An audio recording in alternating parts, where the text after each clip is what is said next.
Responsibility of business towards owners क्या है। सबसे पहले तो ये जो चैप्टर है social responsibility of business with option 10 और टोटल मार्क 7। तो ये जो क्वेश्चन है कितने मार्क का आएगा और कहाँ पे आएगा वो पहले मैं बताता हूँ, फिर मैं एक्सप्लेन करूंगा। तुम्हारे सामने 8 मार्क का तो नहीं आएगा ये क्वेश्चन, या तो 5 मार्क का एनी टू मतलब 5 मार्क का, या आंसर इन ब्रीफ 4 मार्क का। 4 या 5 में से एक आ सकता है ये रिस्पॉन्सिबिलिटी टुवर्ड्स ओनर्स। ठीक है। सो एक बिजनेस का मालिक के प्रति क्या जवाबदारी है, सीधी सी बात है। एक ओनर, सोल ट्रेडर में ओनर कौन है? पटेल किराना शॉप। पार्टनरशिप में 2 या 3 पार्टनर। कंपनी में कौन ओनर है? Share holders. ठीक है। सो ओनर ने क्यों धंधा शुरू किया? प्रॉफिट। बिजनेस ने रीजनेबल प्रॉफिट करना चाहिए। प्रॉफिट से ग्रोथ और एक्सपेंशन होगा और फिनेंशियल स्टेबिलिटी। और जहाँ फिनेंशियल स्टेबिलिटी है वहां पे तुम और अच्छे प्रोडक्ट लॉन्च कर सकते हो। कई बार ये राजस्थान में बीकानेरी भुजिया सुना है? राजस्थान का बीकानेरी भुजिया, उन्होंने भुजिया से शुरू किया और आज बाकायदा मिठाई की दुकान खोल ली उन लोगों ने। एक प्रोडक्ट अभी एक्सपोर्ट करते हैं वो लोग, इतना बढ़िया क्वालिटी। सो रीजनेबल प्रॉफिट जब मिलता है एक बिजनेस का, रीजनेबल प्रॉफिट करना ही चाहिए, तभी तो जाकर बिजनेस में ग्रोथ और एक्सपेंशन होगा।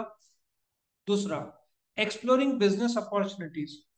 तुम बेस्ट एग्जांपल रिलायंस का ले लो। रिलायंस इंडस्ट्रीज लिमिटेड ने जियो शुरू किया। ठीक है। रिटेल शुरू किया। अभी हैमलेज टॉयज को खरीदा। ठीक है। वो भी 500 550 करोड़ के डील में। मेट्रो मॉल को खरीद लिया 4,500 करोड़ में। उनका रिलायंस ज्वेल्स है। नए नए अपॉर्चुनिटीज वो लोग ढूंढते जा रहे हैं। ठीक है।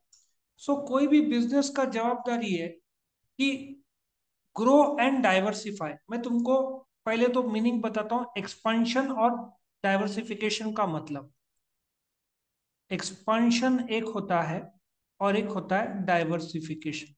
दोनों में फर्क क्या है बताता हूँ। फॉर एग्जाम्पल, एक होटल है, उसमें 90 रूम्स है। वो लोग क्या करते हैं, एक्सपांड करके 100 रूम्स कर लेते हैं। एक्सपेंशन हुआ। Diversification, Jio petro Reliance Industries Limited petrochemical की कंपनी है, डू यू एग्री? अब उन्होंने जियो फोन शुरू किया, जियो सेल्युलर सर्विसेज। दोनों में कोई साम्यता है? नहीं।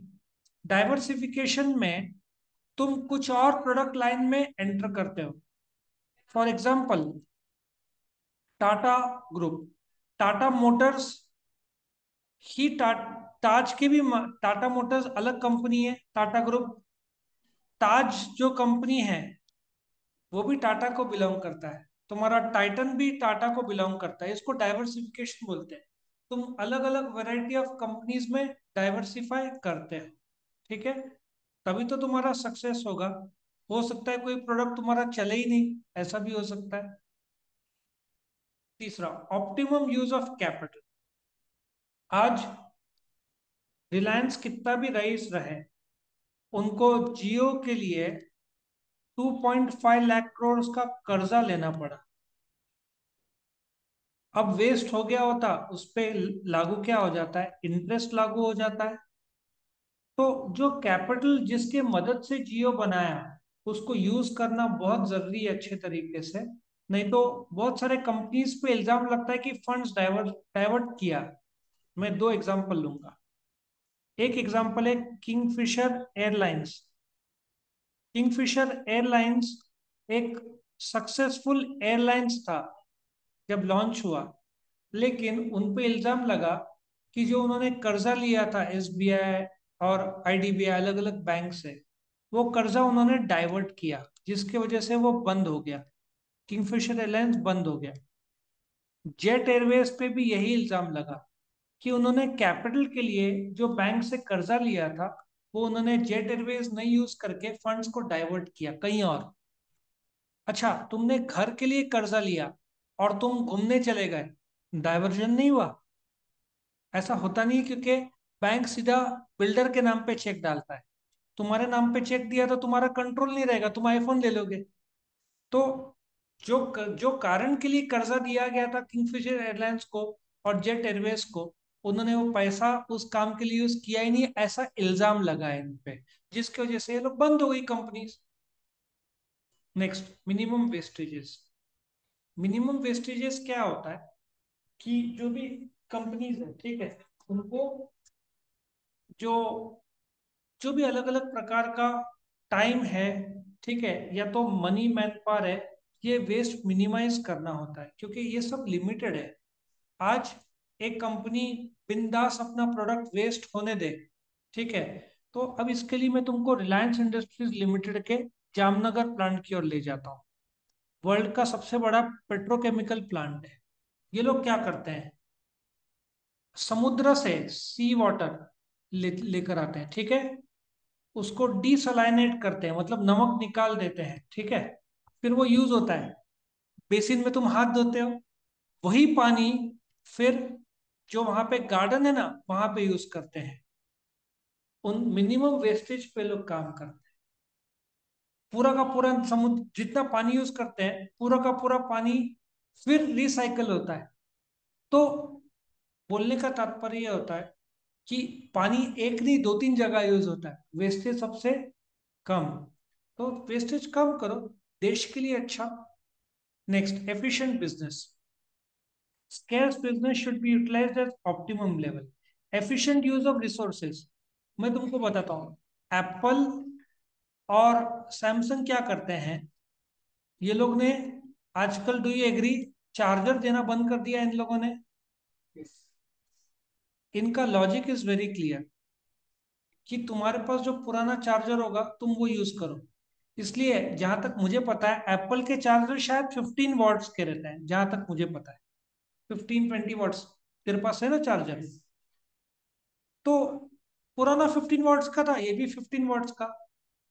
अच्छा, वन प्लस जो है वो चार्जर साथ में देता है, क्योंकि पहले उनका 20 वॉट्स था, 40 वॉट्स था। अभी वन प्लस 11 लॉन्च होगा तो सुनने में आ रहा है वो 100 वॉट्स का हो। कुछ कंपनीज 150 तक पहुंच चुकी है, मतलब 29 to 30 मिनट्स में पूरा मोबाइल तुम्हारा चार्ज। तो इनका लॉजिक ये है, एप्पल और सैमसंग का, कि तुम पुराना चार्जर यूज करो, तो हमारा, यदि मैन्युफैक्चर हम करेंगे तो कॉस्ट बढ़ेगा। कॉस्ट बढ़ेगा वो ठीक है, लेकिन चार्जर बनाने का रिसोर्सेस तो सोसाइटी से ही आते हैं, तो वो बच जाए। तो वो लोग बहुत एफिशिएंटली बिजनेस ऑपरेट करते हैं, वेस्टेज कम से कम। इसलिए कई बार ये जो जैसे चिप्स बनाने वाली कंपनी, जो आलू का कवर जो है ना, कच ऊपर का, ये भी जानवरों को, या मतलब वेस्ट होने नहीं देते, कुछ भी हो जाए वेस्ट होना नहीं चाहिए। Fair practice on stock exchange. अब कायदा क्या बोलता है कि क्वार्टरली रिजल्ट्स तुमको बताना है। क्वार्टरली मतलब अप्रैल मई जून का, लगभग जुलाई 30 के आसपास तुमको सब इंफॉर्मेशन देना है। तुम शेयर बाजार से कुछ भी ऐसी चीज मत छुपाओ। यदि छुपाया जाए और बाद में पता चला तो शेयर सॉलिड गिरते हैं, और जो भी शेयर्स में पैसा लगाते हैं उनका लॉस होता है, ठीक है। और कई बार कंपनी क्या करती है, नकली तरीके से, इल्जाम भी लगा है, नकली तरीके से अफवाहें फैलाती है, जिसकी वजह से लोगों का नुकसान होता है। अभी एक एग्जांपल देता हूँ। भारत हैवी इलेक्ट्रिकल लिमिटेड ने इस बार का क्वार्टरली रिजल्ट दिया था। मुझे लगता है ये रिजल्ट था जुलाई अगस्त सितंबर का। जुलाई, अप्रैल मई जून, जुलाई अगस्त सितंबर का उनका रिजल्ट शायद नवंबर को आया था, ठीक है, रिजल्ट। तो जो बोलते हैं ना, प्राइस, शेयर्स के बड़े कंपनीज हैं, शेयर्स के प्राइस तय करते हैं कि ये प्राइस होना चाहिए अंदाजन। तो उन्होंने क्या किया, एक कंपनी ने बोला, उस समय रिलायंस बेल का प्राइस आई थिंक चल रहा था 70s और 80s में था। तो एक कंपनी जो बोलती है ना कि भविष्यवाणी करती है प्राइस, नामी कंपनी, उसने बोला कि भेल का प्राइस गिर के 30 रुपए आ जाए, लोगों ने सडनली शेयर्स बेचना शुरू कर दिया। और हुआ उल्टा, बाद में प्राइस उसका 90 होके 90 तक चला गया था। मतलब वो कंपनी ने देखा जाए तो रिसर्च ठीक से नहीं किया और धोखा हुआ ना लोगों को। तो तुम शेयर बाजार पे पॉलिसीज बराबर रखो। भेल की कंपनी जो है, उसके लोग भले ही गवर्नमेंट के ठीक से काम नहीं करते हो, यही भेल यदि रिलायंस इंडस्ट्रीज लिमिटेड मैनेज करे ना, तो आज वो तुरंत प्रॉफिट में आ जाएगा। इलेक्ट्रिकल का कुछ भाग में वो नंबर वन है इंडिया, लेकिन लोग ठीक से चला नहीं रहे। फेयर, उनका स्टॉक एक्सचेंज का प्रैक्टिस बहुत फेयर है। लेकिन इतने सालों से गवर्नमेंट कम, एयर इंडिया देखो, जैसे टाटाज ने ले लिया, सबसे पहले क्या बोला एयर होस्टेस को, तो कि तुम लोग जैसे शॉपिंग रहते ना वहां पे एयरपोर्ट में, ये सब वेस्ट, ये सब बंद करोगे और टाइमली फ्लाइट्स उड़ना शुरू हो जाएंगे, एयर इंडिया धीरे धीरे प्रॉफिट में आ जाएगा। प्रोफेशनल चला रहे ना। पहले एयर इंडिया के लोग दे डोंट केयर, किसी को चिंता ही नहीं था एम्प्लॉइज का या कस्टमर्स का, तो एयर इंडिया लॉस में जा रहा था। पिछले 12-13 साल में 2 लाख करोड़ का घाटा किया है पूरा मिलाकर उन लोगों ने, 2 लाख करोड़। अभी एयर इंडिया उसको घाटे में से बाहर निकाल लेगा। एक्सपांशन और डाइवर्सिफिकेशन, मैंने ऑलरेडी बताया कि मालिक एक्सपांड क्या होता है, तुम अपने प्रोडक्ट को बढ़ाओ। टाटा नेक्सॉन, अभी अभी टाटा ने एक और लॉन्च किया ना, टियागो, सुना है?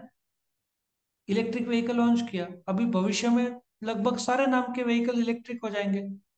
टाटा मोटर्स इंडिया में इतना आगे नहीं था, अभी उसका नेक्सॉन नंबर वन पे आ गया, 50,000 गाड़ियां बना दी उन लोगों ने। Elect undisputed Nexon number one हो गया। और महिंद्रा का एक्सयूवी 700 उस सेगमेंट में नंबर वन पे आ गया, 5-5 हजार गाड़ी बना रहा है वो। सो एक्सपांशन और डाइवर्सिफिकेशन। और फिर टेक महिंद्रा सॉफ्टवेयर की कंपनी है, महिंद्रा कार्स बनाती है, लेकिन अभी वो इसमें भी है, सॉफ्टवेयर में भी है। क्लब महिंद्रा सुना है, रिसोर्ट्स बहुत फेमस है, उसमें भी है। और पीरियोडिक इंफॉर्मेशन, मंथली क्वार्टरली, सही लोग को बताओ इंफॉर्मेशन, ताकि पता चले कि उन्होंने, उनका प्रोग्रेस कैसा है, प्रोडक्टिविटी कैसा है, और अल्टीमेटली मालिक का पैसा वेस्ट नहीं हो। Owners funds must be utilised in the best possible manner. क्या होता है, यदि एक इन्वेस्टर है वो पैसा लगा रहा है, लोग क्या सोचते हैं, मिल रहा है ना, वेस्ट करो, जबकि जो पैसा है वो लिमिटेड है, उसका बेस्ट प्रकार से इस्तेमाल करो ताकि तुमको मैक्सिमम रिटर्न्स मिले। और कोई भी कंपनी हो, अल्टीमेटली गुडविल।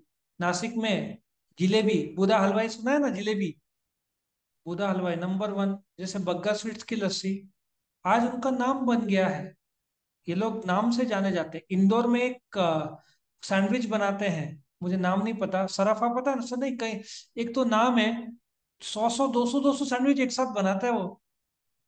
सर नासिक का समर जूस सेंटर। आज पाइनएप्पल जूस नासिक में दूसरा कोई नाम ही नहीं है समर्थ के अलावा। और मिसल पाव एक जमाने में था तुषार, अभी तो कम से कम 8-10 बारबेक्यू नेशन भी आ गया है। साधना मिसल, बहुत सारे। तो इन लोग सब ने इतना गुडविल बना दिया ना, पूरा दबदबा पुना का था मिसल में। अभी नासिक भी माना जाता है टॉप में। करेक्ट। तो ये तुम्हारा जवाबदारी था टुवर्ड्स